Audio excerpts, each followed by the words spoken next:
Mixed martial arts, or MMA, is the ultimate test of combat skills. Fighters come from all sorts of backgrounds: wrestling, boxing, Brazilian Jiu-Jitsu, Muay Thai, kickboxing.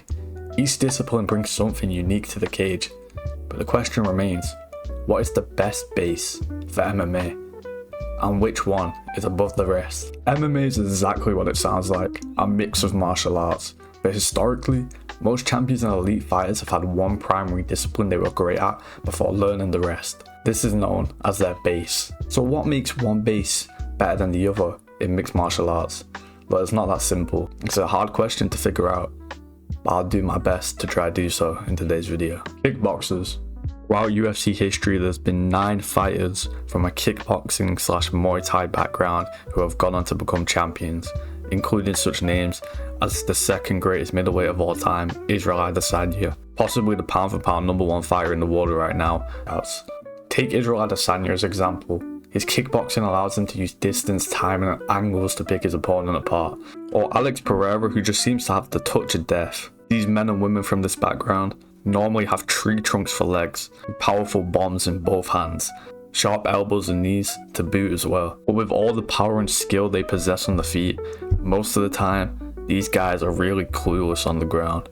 And if these guys are going against a small, stocky wrestler, yes, they might be able to destroy them on the feet, but as soon as that stocky, powerful wrestler gets a hold of them, sometimes it can end pretty bad. It's a double-edged sword. But when a truly higher level striker has the ability to negate these flaws, something truly special can happen. You can have a goated career like Anderson Silva, a man who constantly looked like he was in 2 times speed, with insane dexterity, power, intelligence, variety, and pretty much anything you could ask for on the feet. Or an Alex Pereira, a guy who's only been in the sport for about 3 years but has completely speedrun the UFC, decimating everyone in his way, his only loss being to another kickboxer. Or a superstar can be made, like Conor McGregor, who absolutely decimated everyone with his unique karate striking, which was miles above anyone else. Jiu-Jitsu. Now let's talk about Jiu-Jitsu, which is known for being the art of ground fighting and submissions. The early UFC was dominated by Brazilian Jiu-Jitsu specialists like Royce Gracie, who could tap out much larger opponents with submissions. Today, the best representation of Jiu-Jitsu is fighters like Charles Oliveira. When the UFC first started, everyone was a big burly wrestler who had no concept of the idea of submissions and just thought ooga booga, ground and pound. But then when a much smaller man called Royce Gracie came in and absolutely teared it up by putting people into weird locks, weird submissions, weird chokes, everyone was stunned and confused. It was like black magic had just come into the UFC. Now why Jiu-Jitsu would be objectively the best base for MMA for the early days, it would fade over time as fighters learned how to defend Jiu-Jitsu, and then the pure Jiu-Jitsu specialists became a lot more easier to beat.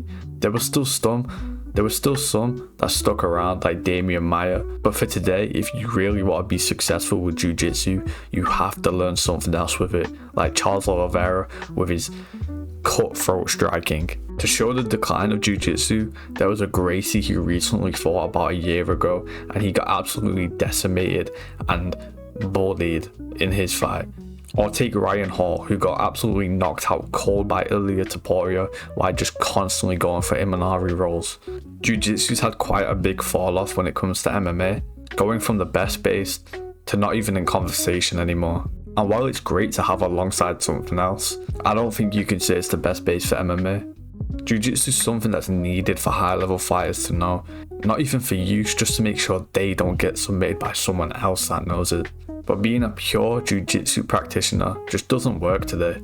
You have a few guys who can get away with it just outside the rankings or just in them. People like Paul Craig who can be losing and then pull a submission out of nowhere, or people like GM3 who can also do the same. But if we're talking about the top level of the sport, pure Jiu-Jitsu specialists just aren't a thing and haven't been for a long time now. And this is even with the rules being in favour of Jiu-Jitsu. Now, do I think Jiu-Jitsu will ever become the best base in MMA again? No, but I think it's the most important secondary martial art for any top level fighter to know, even if it's just for defense. Wrestling. The most dominant base in MMA, wrestling. Wrestlers are experts at controlling where the fight happens. Whether it's shooting for takedowns or defending them, wrestlers can dictate the pace of a fight and where the fight takes place. Take Khabib for example. His relentless grappling pressure makes it nearly impossible for opponents to stay on their feet. Then you've got fighters like DC who can blend powerful takedowns with heavy striking from the top. A wrestler's ability to neutralize an opponent's striking or submissions by controlling them on the ground has made wrestling the most successful base in MMA champions wise, with over 20 champions, and we're getting more and more constantly with people like Bilal Muhammad and Merab becoming champions this year. Now there's what I'd like to call two types of wrestlers: damage wrestlers and control wrestlers. Damage wrestlers are wrestlers who like to do ground and pound and try to finish their opponent. People like a Khabib or a DC. Then you have control wrestlers, people who put people against the cage, keep them there, control them, and work their game slowly but surely. People like Merab.